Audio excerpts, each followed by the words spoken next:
Welcome, everybody. Welcome, welcome. This is day 3 of Professional Development Bootcamp. We are powering through. We're getting better with every session. We're getting more excellent. Thank you all for being here. If you don't know me, my name is Corey Jo Biddle. I'm the Executive Director of Fuel Milwaukee. I'm also VP of Community Affairs for the MMAC. Fuel is an affiliate of MMAC. So we're always grateful for their support of this program. So as I said before, today is the 3rd day, but it's not the only workshop that we have today. We have noontime workshop on Sage Power. And then after work, this one is in person. The after work sessions are in person. And we're going to be learning all about strategic thinking, how to train yourself to focus on the big picture. If you're registered, great. If you're not, sign up. Either way, share with your networks. Let everybody know about your experience with Bootcamp, and we have room for everybody, so have them sign up. Special thanks to our major sponsor this year, Associated Bank. At Associated Bank, their commitment to communities goes far beyond providing just banking services. Associated creates opportunities for individuals, families, and businesses to fully participate and share in the rewards of economic stability. Their focus is residential lending, helping small businesses, grant making, and other community investments. Check them out at associatedbank.com. I think Sophia is going to drop the link for you in the chat so you can check out their website. Our supporting sponsors this year are 2 returning organizations. The first, I have to sing it, and close your ears. Oh no, they're wide open. American Family Insurance. That was pretty good. I think that's the best one of this week. Day 3, you better be getting better every day. Every day, improving. I'm getting stronger every day. Voice Class Bootcamp. They are returning as a supporting sponsor. American Family Insurance is committed to driving lasting social change, and they are well known for investing in the communities where their customers, employees, and agencies owners live. Check them out at amfam.com for all your insurance needs. How many of you are fans of our media sponsor, Radio Milwaukee? Go to the chat. Is Radio Milwaukee the bomb or what? I love it. I love it. And Hyphen. If you haven't listened to Hyphen, you have to listen to Hyphen. You can get the link to Hyphen on the Radio Milwaukee website. But Radio Milwaukee is all about creating a more inclusive and engaged Milwaukee through music and stories curated for a culturally open-minded community. I love listening to the station, both of the stations actually. You can just listen all the way through. And even if you don't know the songs, they have a groove. You'll just like them. If you haven't been to the station, check them out. Set your stations to 88.9 FM. Thanks for Radio Milwaukee coming on board again as our media sponsor this year. All right, we're gearing up for our conversation, but first, this is about you guys. It's about the fuelers. We want you to be comfortable. We want you to feel at home. We want you to know this is your space. So we allow for you to just talk all the way through. It's not just me and Zizzo having a conversation like we're just the only ones that can talk. No, you can talk too. Go to the chat and say, I know that's right. That happened to me too. That's a good point. All of that, we welcome all of that. We want all of that, okay? In the chat, you guys are interacting with us, with each other, chatting, giving us high fives, egging us on. Feel free to do that. We love it. We love it when you do that. In the chat, make sure you set the setting for everyone. I think it says everyone. The default is that it'll just go to Ann and me. It's not just about us. Make sure everyone can see it, okay? You got that? Now, if you have a question that you want Ann to answer, go to the Q&A section, because in the chat, it'll get lost. To make sure you go straight to the Q&A and put your question in there. In the last 15, more like 10 minutes of the session, we'll be pulling your questions and directing them directly to Ann. Y'all got it? Let's practice. Go to the chat and say, got it. Tell me you got it. Thumbs up. Amen, Corey Jo. We feel you. We'll do it. We promise all that. Let's see it. Okay, good. See, I love y'all. I love y'all. I really do. Enough about that. What we're really here to do is talk to a marketing genius, a mastermind, a development entrepreneur. I mean, she's all these things, and her name is also iconic. And Zizzo. She's the founder and CEO of Zizzo Group. I'll just read a couple of sentences from the bio that we posted on the site. Picture it. In 1995, Ann Zizzo gave up her dream job at the Journal Sentinel and moved back home to take care of her father. Now, what many would have viewed as a setback, she viewed as an opportunity to support her family and follow her dreams. Operating out of her basement, she did follow that dream and launched her own marketing firm, Zizzo Group. Since then, Zizzo Group has grown into one of the largest marketing firms in the region and has clients across the country. As Zizzo's founder and CEO, Ann has established herself as a leading expert in engagement marketing and is living proof that if you believe you can do something, you're right. We're here to talk to her about her career path and about ours, really. Isn't that why we're all here? Because we want to glean tips and advice and wisdom from someone who has done it. And here is someone who has done it. And Zizzo, thank you. Thank you for being here. Thank you. And I have to say, it's I don't feel like it's that I have done it. I'm still doing it. It never ends. It never ends. It's the journey. Going. It's a journey, and I'm honored to. Journey. Thank you. I got to get over that intro. Oh, wow. But you know what? Here's the thing. And when we met not too long ago, I told before I came to MMAC, I interviewed for a job. It was between a job here and MATC, and I was trying to get in at Zizzo Group. I didn't have enough experience. What in the heck happened? I wasn't good enough. I was really early in my career. I didn't have enough experience for what I was going for, but I was shooting my shot. Well, yeah. I don't know if this is an appropriate place to do recruiting, but come on over. Come on over. That's one of the main reasons I was so glad and honored to be a part of this session today, is because this is just a great audience to be in front of. And I'm really honored to be here with all the Fuel people. And thank you for this great attendance. And again, I think this is about you guys, and I hope to blow up this Q&A session. And if there's things that I can share, or even if it's outside of this session, I really would like to be accessible. So thank you. Wonderful. I'm so glad you agreed to do this, because they will access you now. And you definitely have made a name for yourself and have helped make Milwaukee a distinct place. And that's really why we wanted to have you here. And then when I talked to you, I'm like, you would be a great person to talk to, because I felt like you would give it up. You would like share the real deal. So let's start at the beginning. Tell us about, like, where were you born? What was your childhood like? Give us kind of that picture. Yeah, well, I'm adopted. So my birth mother was 19 when she had me in Green Bay. And the birth father he got married to, I guess he was in his early 20s, and married somebody else a couple months after I was born. And then I was adopted by wonderful parents when I was a couple weeks old in Menominee Falls. So that was a true gift, because they were both school teachers, and I have two adopted brothers. One was born in Kenosha, one was born in Milwaukee. We're not blood, but we're family. They were all babies. They were babies when they came home as well. And thankfully, my parents were teachers, and my mother is still alive. My father is deceased. As you told, how I founded Zizzo Group was to take care of my father when he was diagnosed with cancer. But they believed in education.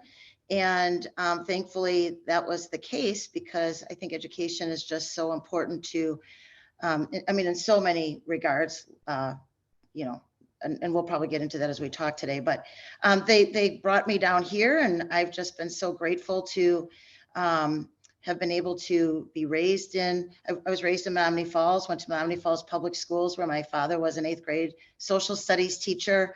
That led me to Marquette University, led me to starting my business here, just everything. I just, to your point, and I really appreciate that. You're, I guess, noticing that our firm has been able, and it's not just me, it's our firm and all the wonderful people that work here. have been able to put a mark on Milwaukee and the region and the state. That's really important to me.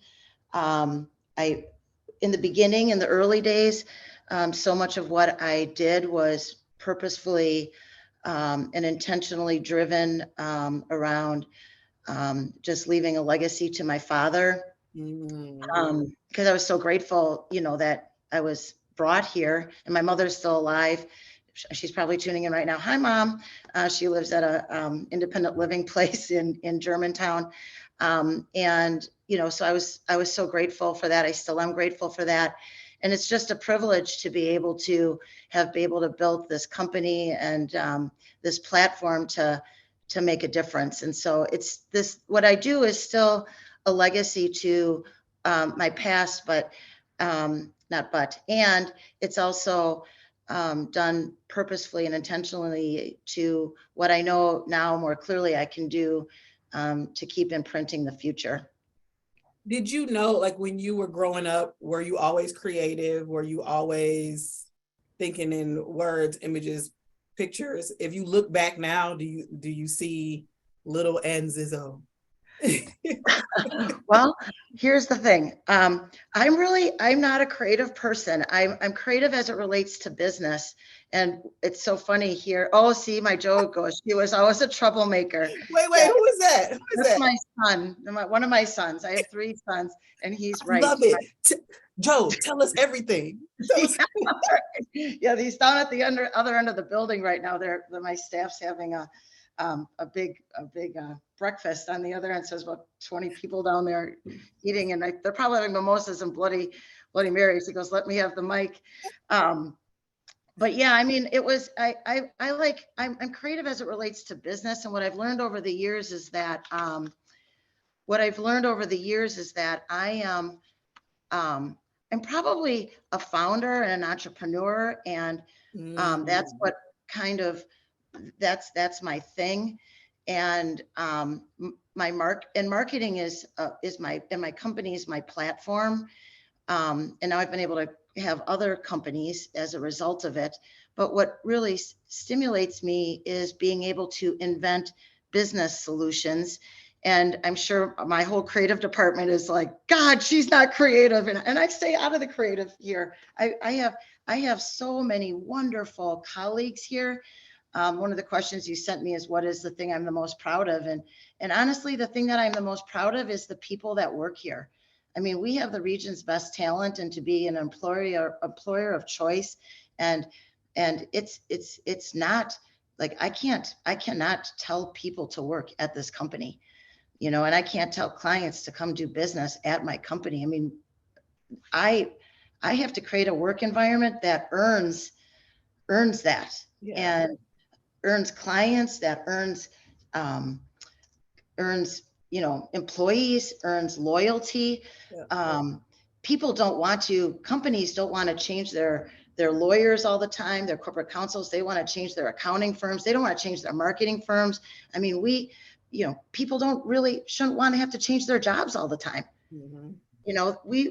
And in our world, in the marketing world, we are just notorious for being, I call it a yo-yo effect. And when you work in marketing firms, and it's like this in so many corporations. And I mean, you listen to all the news stations. I mean, Dow Chemical just laid off, is getting ready. I don't know if they did it already, but it's all over the news today. They're getting ready for a whole nother round of layoffs right now, looking at the back end of this year and, this pending recession.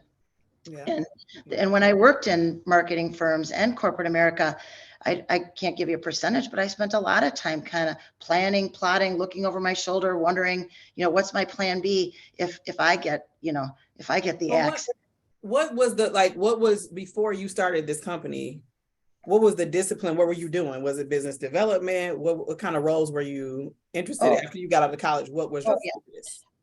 Well, I was in marketing. I mean, I actually got into Marquette University in physical therapy. I spent 3 days in there, and they only let like 10 kids in the physical therapy program. And I was one of the 10. I don't know what caused me to do that. All my high school aptitude tests said go into marketing. But I always wanted to help people. That's kind of part of my ethos, is helping people. Mm-hmm. And I guess I felt like if I went into healthcare, I could help people. And lo and behold, we now have a national healthcare marketing practice. So we still get to do that and do it in the right way. But and I also always wanted to be in media and newspapering. So I had a newspaper route when I was in 8th grade, and this is kind of the entrepreneurial side of things. And I wrote from the Menominee Falls High School, I wrote our little smoke signals column about what was going on in our high school, and it was in community newspapers. And then when I was at Marquette University, I got an internship at the Journal Sentinel, and would walk down there to the building all the time. And then I got a job at an ad agency where I could be their account executive.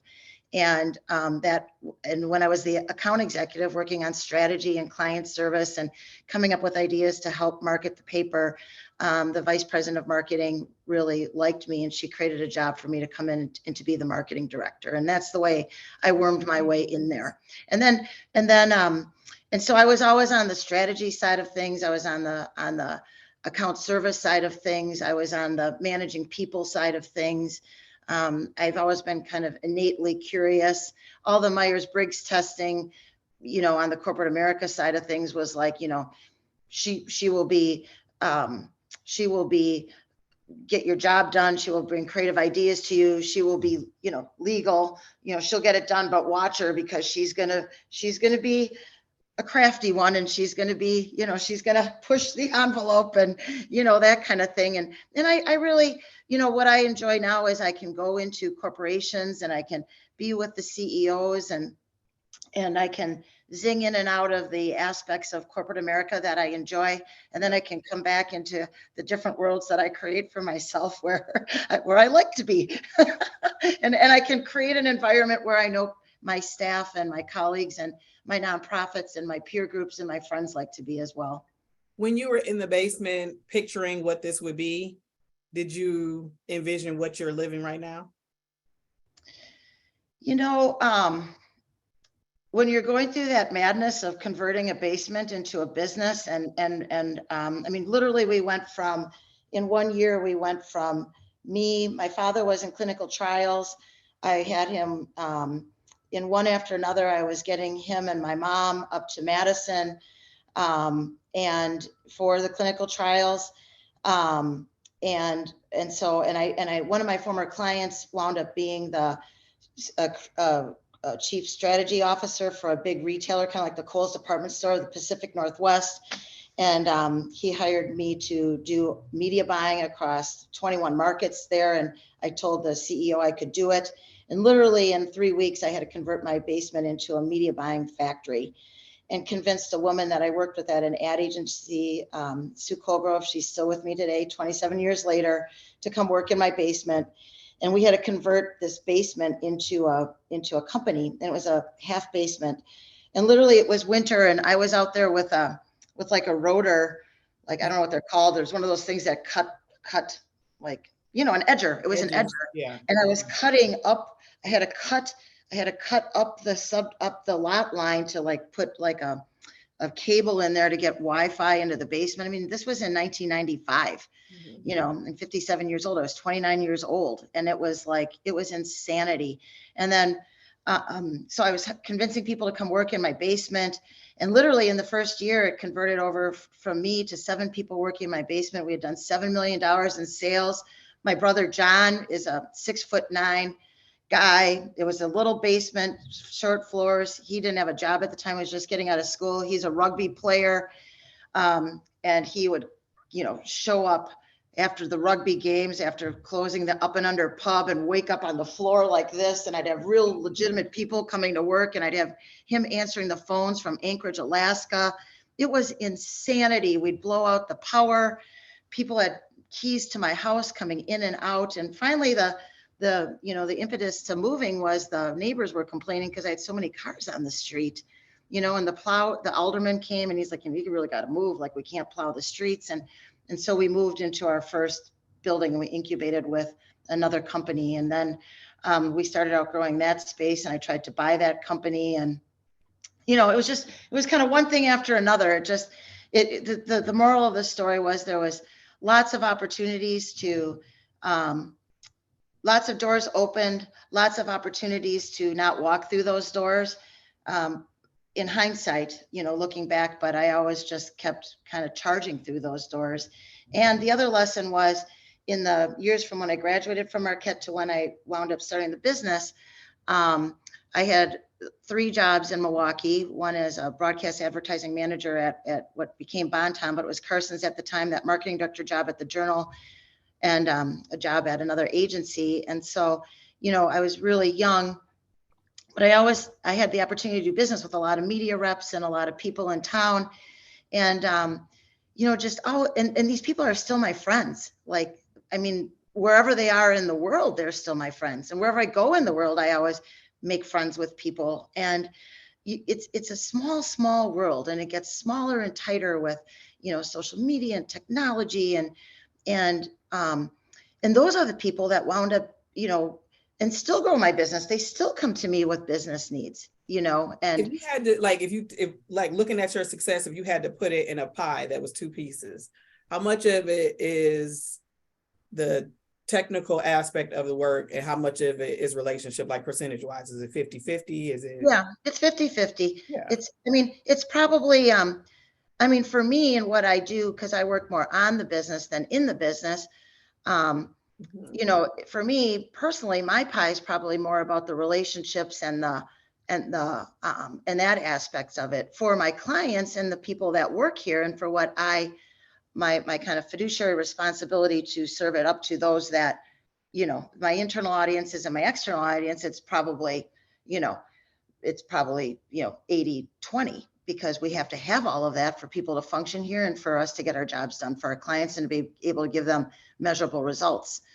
So when we moved into our new building in October, and we kind of reimagined our business and said, what do we want to be for the next, however long, because we're going to have to do it again. Is we said, we're going to reimagine the way we do it, and we left everything behind, and we did it over, and so that was a huge part of what we did. And kind of the we knew the bungee jump cords were securely fastened and fresh. So there was no fear factor, but we absolutely leaped off the bridge, Yes. so. Yeah, that's what I was going to ask, because it sounds like it just took off. Was there any hesitance? Was there any fear? Was there any second guessing, or a moment where you or did you just you just went for it? Never. I never even felt like I went for it. I mean, in all honesty, I did not like being in corporate America. I did not like being judged by how many hours I was in the office, and kind of the metrics that I loved the company. I loved the people I worked with. I still got to work with them because they kept me on as a consultant while I was taking care of my father. I knew I had to do what was right for my family, and to drive those healthcare decisions that needed to be made for my father and my family. So that absolutely made it easier to just do. But I would have wound up doing it anyway. I was not cut out for that. I mean, all my college roommates are like, you always, you'd sit around doing your late night it was quarters back then. It wasn't beer pong, and you'd sit around. They're like, you always said you were going to own your own business. I'm like, I never said that. They're like, you always said you were going to do that, so I wasn't cut out for it. No, yeah. I wasn't cut out for it. Tell us about the so Zizzo, you guys are what? It's almost 20 years old? 27 years old. 1995. 95, right. Yep, oh my God. Okay. Yeah. Oh my God, what you're gonna do for the 30th anniversary? We'll talk about it later. Okay, yeah, tell us about flow out fast, people. Flow out fast. Tell us about the development. How did that come about? What is it, first of all, and where did you get the idea, and because the building that you're in now, was it your first project? This is our quarters. Wendy's like quarters. Yeah, quarters still a good one. Still a good one. Yes. I actually played that over the weekend with a little mini quarters thing. I played on a snowmobile weekend in the Northwoods. I've never played that. Oh, I'll send you. Yeah, we'll have to talk offline. Google it. Yes. Anyway, so yeah, well, it's just like anything, right? It's so I was a tenant for the first bought my first commercial building in 2013. I still own it. What is it? Wait, what is it called? Zizzo Ventures. Yep. So that's my commercial. It's a holding company for commercial development. And so starting in 2013, so you know the building. So the first building was next door to the Kimpton, which at the time was just a parking lot. So it's just east of it. It's on the corner of Chicago and Milwaukee. It's the building that we just moved from. Currently, we're in Walker's Point, on the corner of right across from Stack Burger Bar and Collectivo. So this is our new headquarters. So anybody, you guys are welcome to stop in anytime. Where a lot of people come in and say it's like a Google office. We're so proud of it. It's phenomenal. Love it. I'll tell you about that next. But so 2013, so 14 years now. So less 27. So for 13 years, less 1 year of being in the basement. So for 12 years, we spent all this money being tenants, right? So millions of dollars leasing space. And one of the kind of tenants of Zizzo Group, and one of the things that makes us unique on that side of the business is we have I've acquired over the years 7 different companies so that we could have all of the services in-house to offer them up to our clients. So we control our quality, we control confidentiality, we control our pricing models, we control our time schedules. You know, client comes to us and needs something, we can get it done on the weekends. We're not beholden to outside sources. We're not spending hundreds of thousands of dollars on an annual basis growing other people's business. We're investing it in our infrastructure. We're investing it in our people. We're investing it in our equipment, you know, so on and so forth. That's been our model for all these years. So, Keep talking. so yeah, no problem. So that's our first building. That's the old building. This is the one you moved from. Yeah, that's when we moved from. We still have it. Yeah, that's our old one. Yeah, this is very nice. Yeah, we worked with Rinka. Yeah, we gutted that in 2013. Wow. And we're just in the process of leasing out the second floor right now with a kind of accelerator space actually, with some Marquette guys actually. And so we'll be making an announcement on that soon. They're just in the process of moving in. Yeah, thank you, Reva. It's gorgeous space. And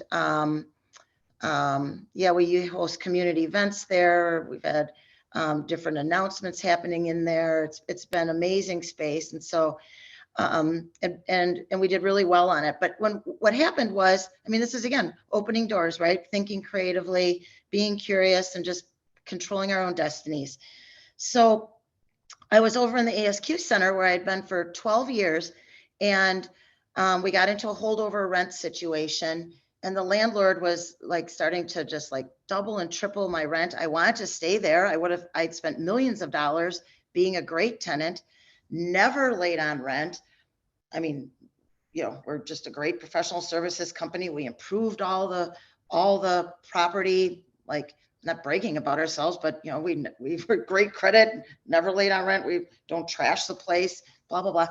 And kind of he squeezed us, and he was trying to, I'm like, I'm not going to do this ever again. I'm never going to be put in this position. So found that property, bought that property, closed on it in October.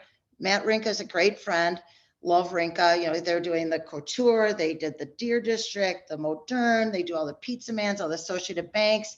One of the most visionary architects. Turns out he's adopted. Turns out his birthday's a week from mine. He's just 7 years younger than me. He's turned out to be one of my best friends. Love him and everybody in his firm. Comes in, we had to gut that space. Big picture is closed on in October, moved in February, 4 months.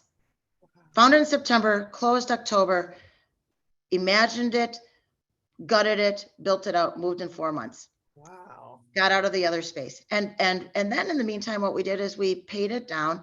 And when we bought it, the Kimpton was a parking lot.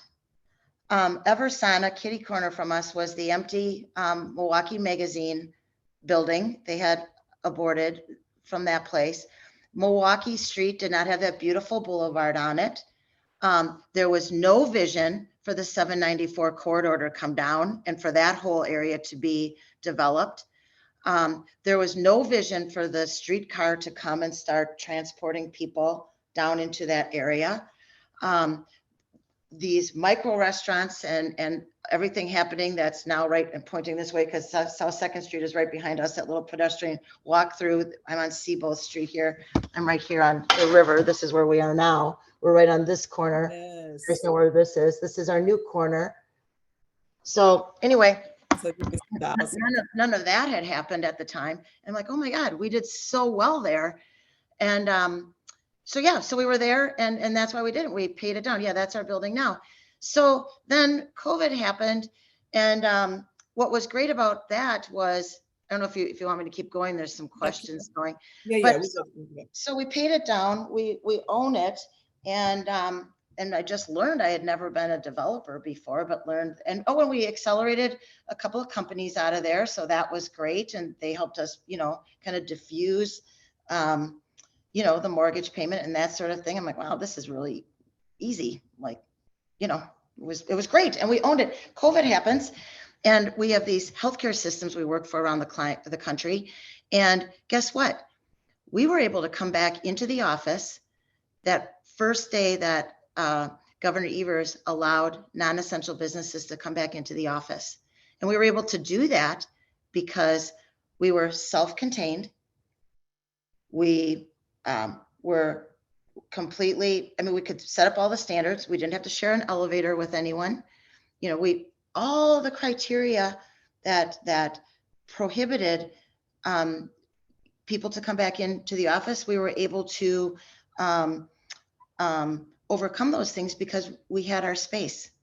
And I believe we went into it on that first Zoom meeting, pinky swore each other on Zoom, that I told them, we are going to be stronger together. I didn't know what the hell I was doing. Who knew what? I'm a small business owner. I don't know. I was as scared as everybody else. And I told my staff, I said, we are going to be stronger together at the back end of this. Our clients need this, and we need each other.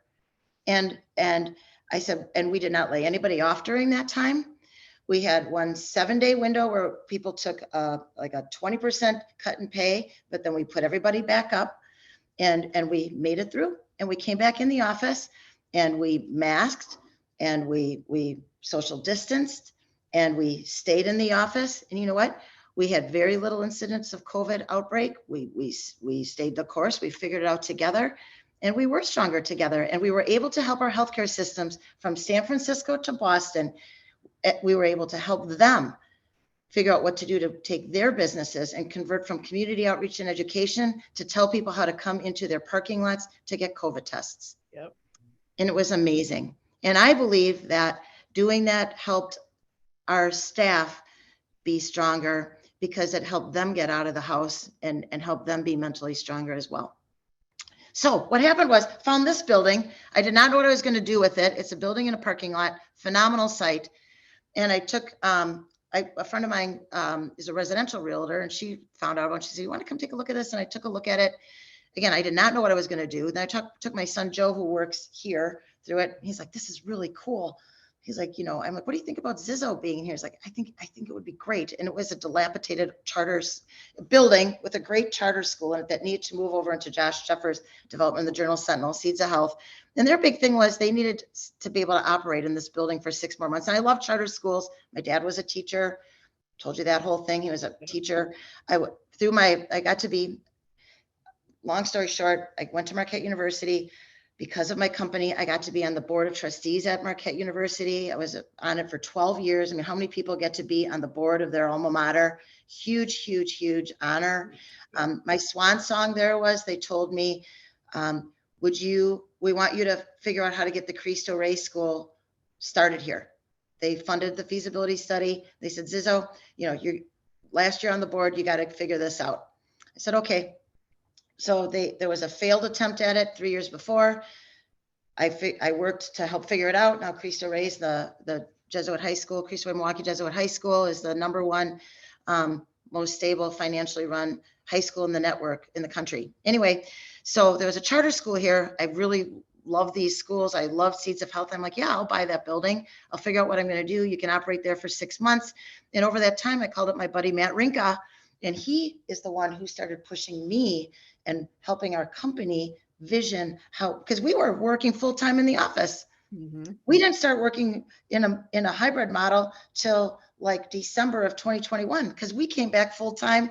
We were one of the first companies to come back full time. We had the whole third ward to ourselves.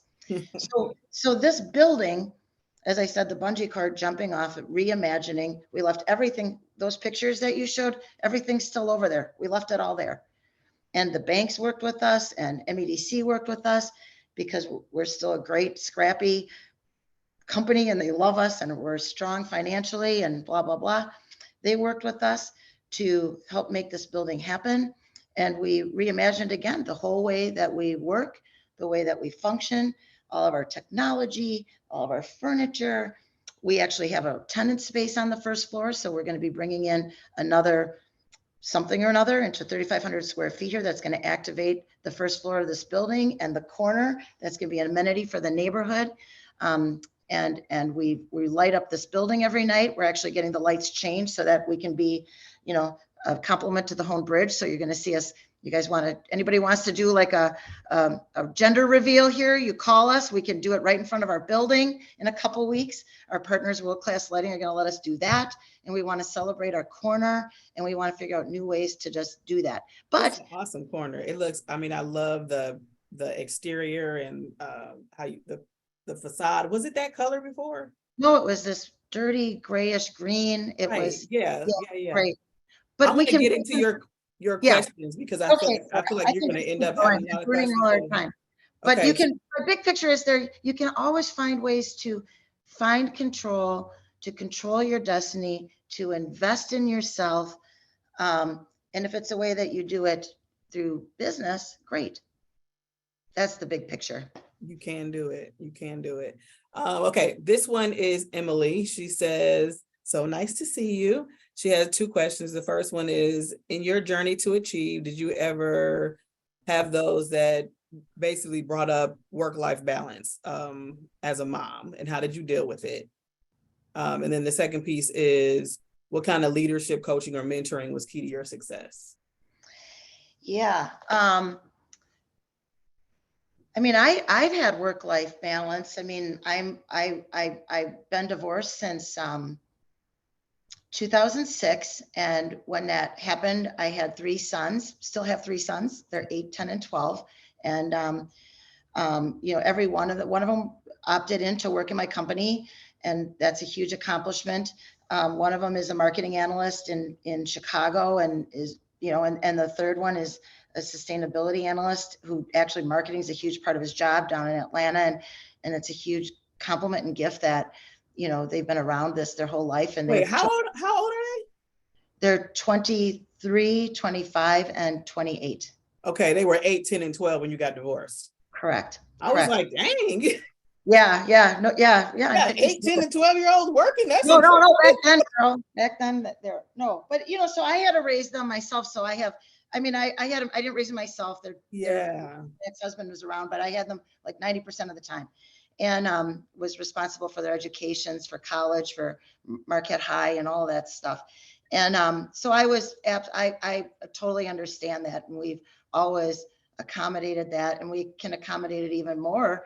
A lot of the complications that as a small business owner and a small company, you know, from back in the day, and, you know, my company was founded in 1995. So, you know, as that whole, like, look at what the world is like now with work at home and just the whole kind of acceptability of it is now is so much different now than it was then. So I don't have to be a trailblazer around that whole phenomenon now, like it was then, because it's just the way of the world right now, which is great for all of you.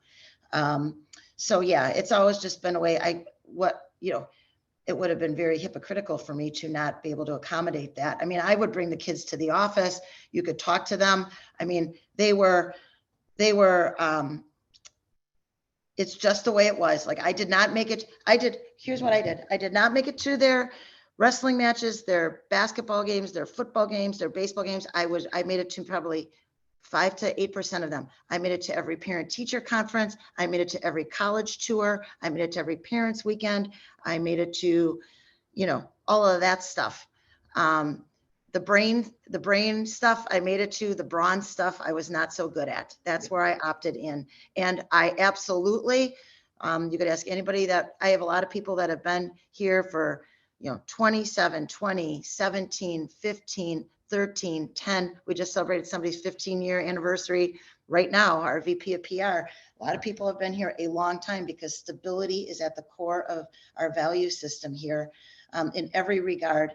And it's important to me. And people will tell you, and even my colleagues on different boards and people out in the community will tell you, it would not be uncommon for me to be walking around with one kid on each hip, like, and one other one trailing behind with a diaper bag, because that's just what it was. Yeah. And they've learned from that. I think all of my sons are very entrepreneurial. They're leaders. They love each other.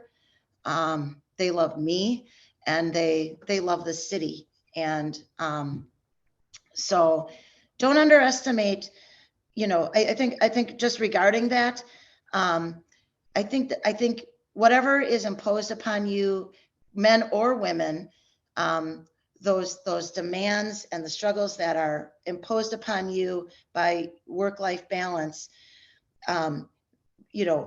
shut the phones off. Like you put your focus time on when you're on a Zoom, put your focus time on when you're with your families.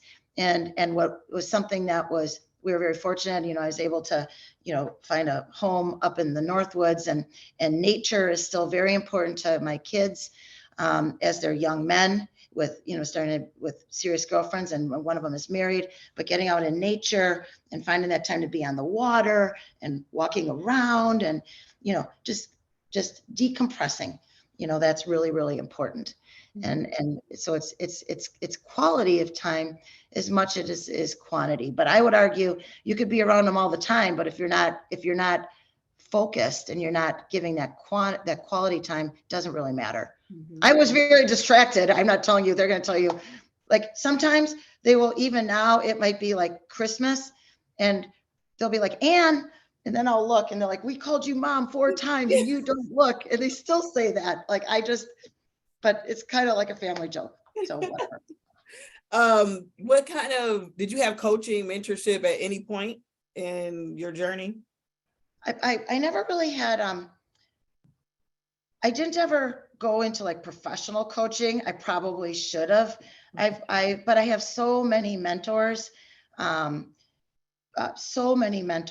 who have, sometimes they've overtly like told me to shut the hell up or do this or that. Cause I'm a little bit of a bull in a china shop sometime, but that's because I'm a founder, and you have to be that way to be a founder. So I have dear friends over the years who are CEOs of some of the leading, corporations, here in town. A lot of them, one of the power broker questions that were asked to us, was, who's your one power broker you go to for assistance?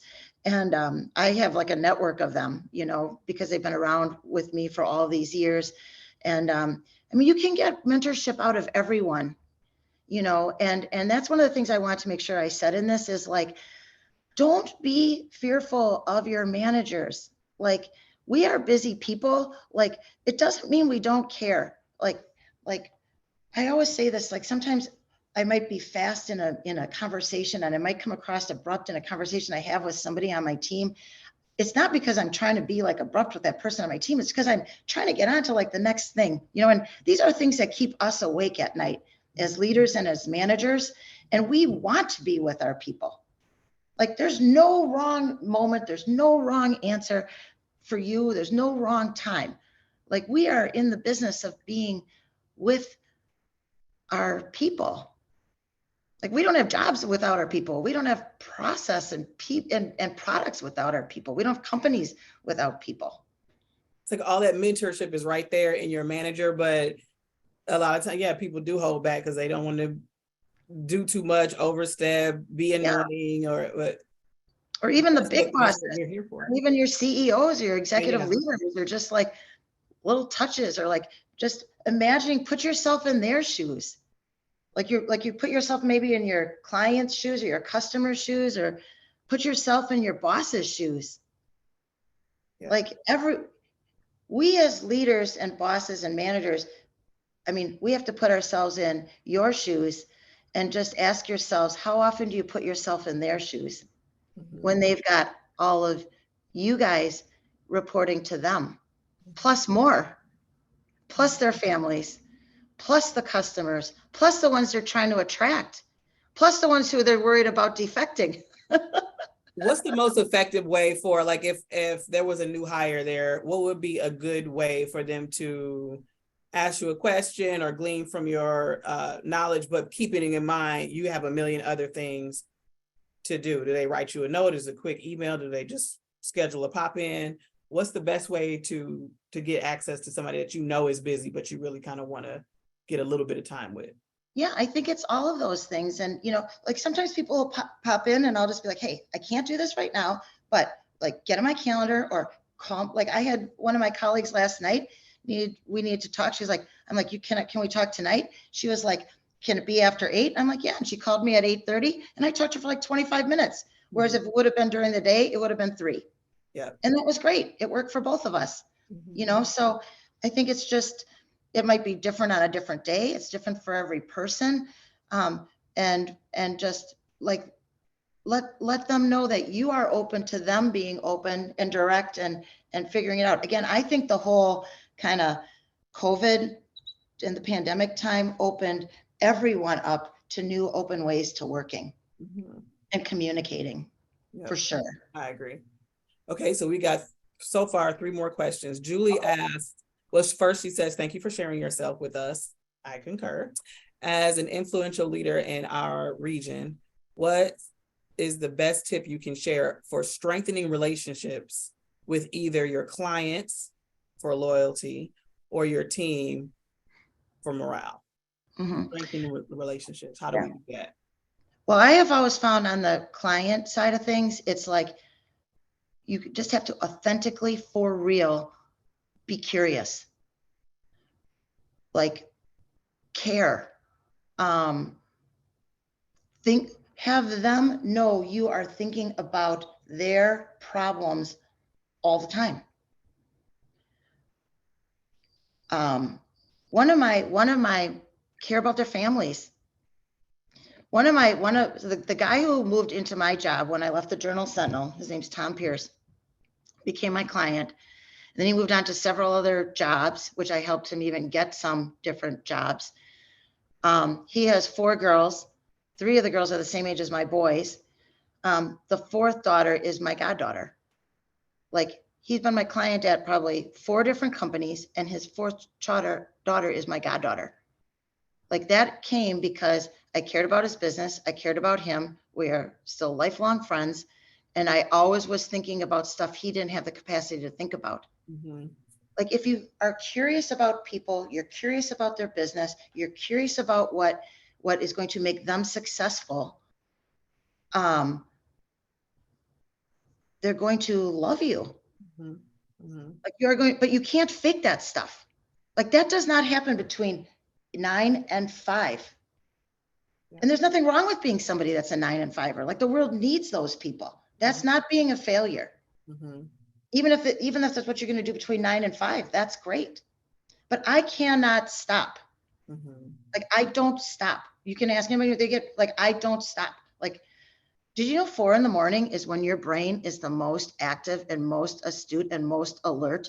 And that is like if I shouldn't tell you that. One of my clients told me that once. And now it's like, if I wake up at 3:45, I'm like, oh no, my brain's about to be at its optimal peak. Stop this. And then I just have to go. It makes sense. Sophia and I were just talking about that yesterday, because on the call on for Chief for his mentorship morning, I asked the question, I asked people what time they wake up, and I said that I wake up at 3:30. And so afterwards, Sophia was like, are you really getting up at 3? And maybe that's why, because if I have an idea, I have to like write about it or think about it, or like, oh, let me send that email. Like, I'm up. Like, I have to do it. It's a phenomenon. It's real. So, and what was the other part of that question? What was The same thing for your staff. So you have staff, how are you fostering relationships with them and making sure that their morale is high through things like COVID or overwork or, whatever it might be? I just try to be real with them. I try not to fake who I am. And I try to like let our culture and I let our staff define that here. As we moved into our space, there were some things, our new space, there were some things at our old space that I felt got loose and sloppy around just kind of how I want this space to be. I want the space to be pristine and aspirational. And when everybody drops in, and I want our clients to drop in and work here because we're only in at half time. So I want to be at a certain level all the time. But that's like physical spit shine, like stuff like that. But as it relates to our culture and what we want to do here, I mean, yesterday they wanted to have a snowball fight on our patio and put the fire pit on at 2 p.m. So we did that, and you'll see it on our social media, and it was fun. And we only did it for 15 minutes.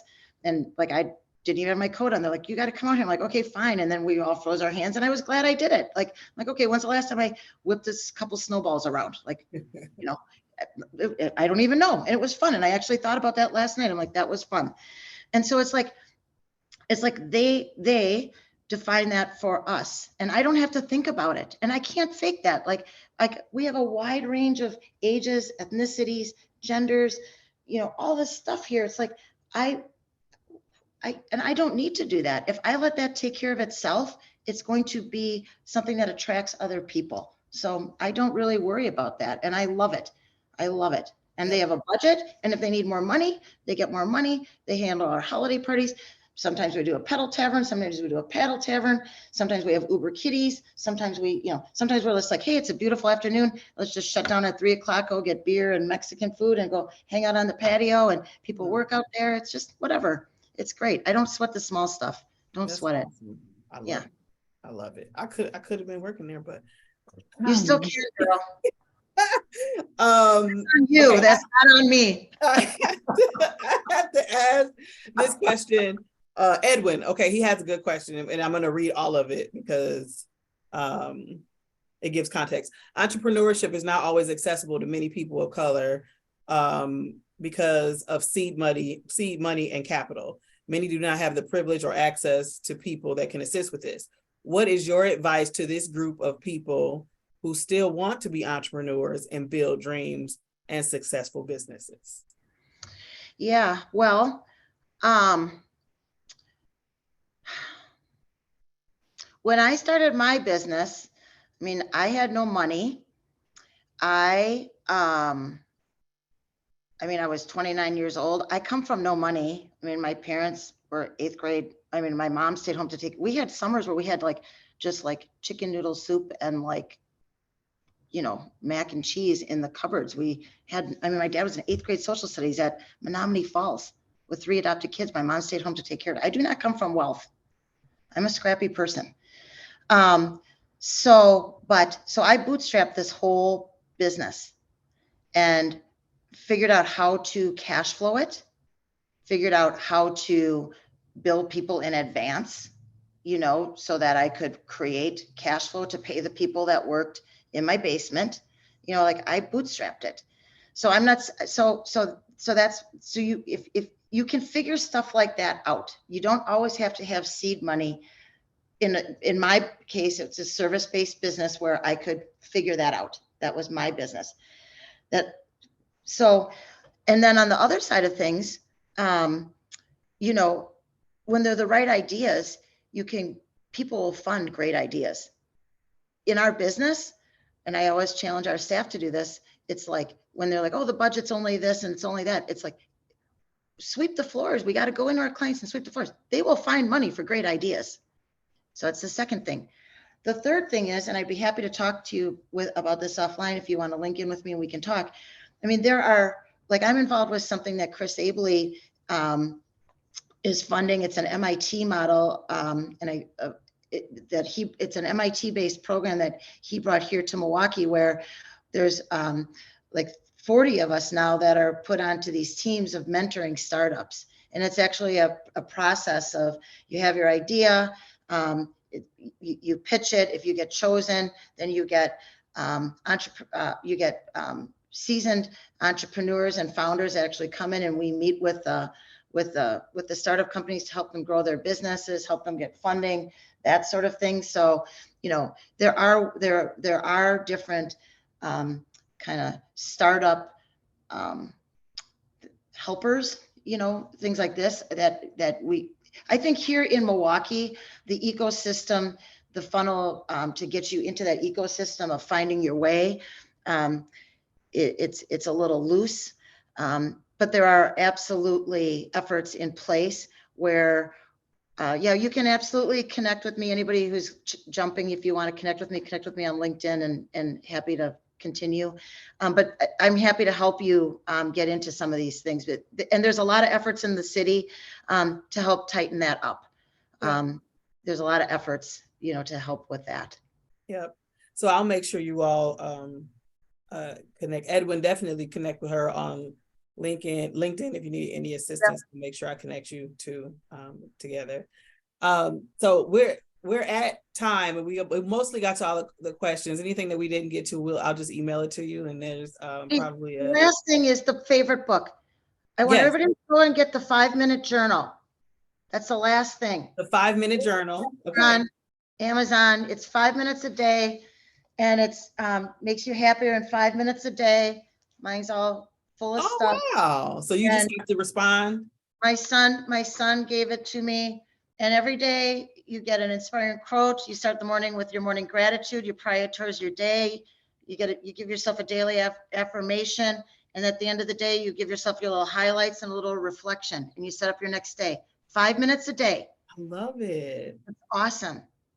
All right, everybody, let's get a journaler, but you should do it. Let's get the journal, 5 minutes a day. And real quick, as we wrap up here, if you could go back and talk to your 20-year-old self and give one piece of advice, what would it be? I don't really have anything I'd change. Okay. I love my life. Okay. I would not change a thing. Yeah. I would not change a thing. Mic drop. I would not change a thing. Well, I would not change a thing about having met you when we did. I knew I was going to meet you eventually. I mean, I had seen you in the community and kind of, but I was like, we sat right next to each other at dinner. No, it was a fun night. Thanks, Eric Kennedy, for making that happen. That was meant to be.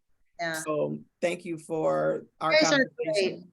I really appreciate everybody taking their time to be here. It's a privilege. Yes. Go to the chat. Drop your love notes. If she said anything that inspired you, got you fired up, made you laugh, made you think, go into the chat. Let her know so she can see it as you're dropping the love notes. I'm going to go through the rest of the stuff. You know, that we got some good stuff going on that we got to let you guys know about. We got to thank Ann. Ann, thank you. Thank you. Thank you, guys. I'm sorry if I didn't get to your questions. Just let me know.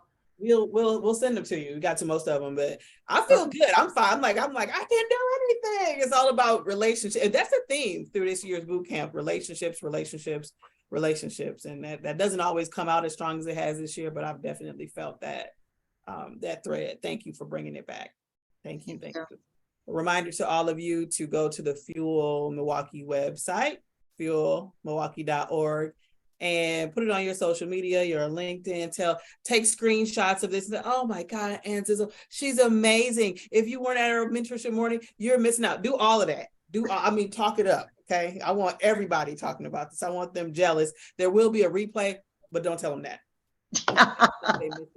They missed out. Okay. So guess what? Today is the last full day of boot camp, but tomorrow we have a bonus session tomorrow night. 6 steps to better networking. I'm going to throw some networking tips up and then have some of these really great networkers respond to them. This session is going to be fun. We're going to have it here at the MMAC's offices. We'll have cocktails, we'll have food. And if you don't know these 4 people, do not miss this session because it is going to be amazing.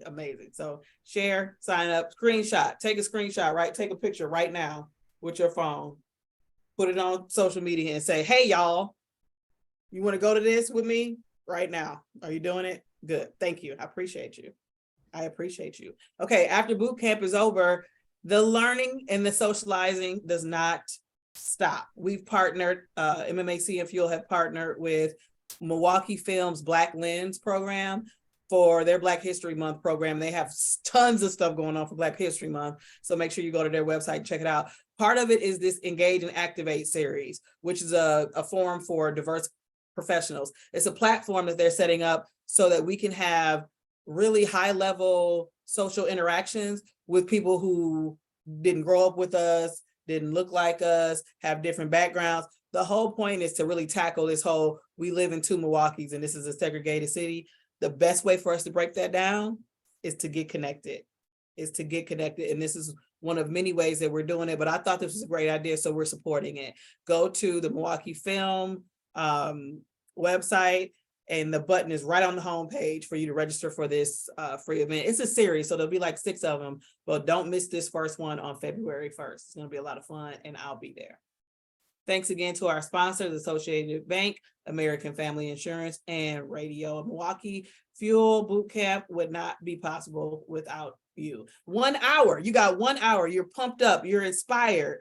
We're not holding back anymore. We're just, I got an idea, I'm going for it. I'm betting on me. That's how you feel right now. And that happened in 60 minutes. Now, log off and go back to work.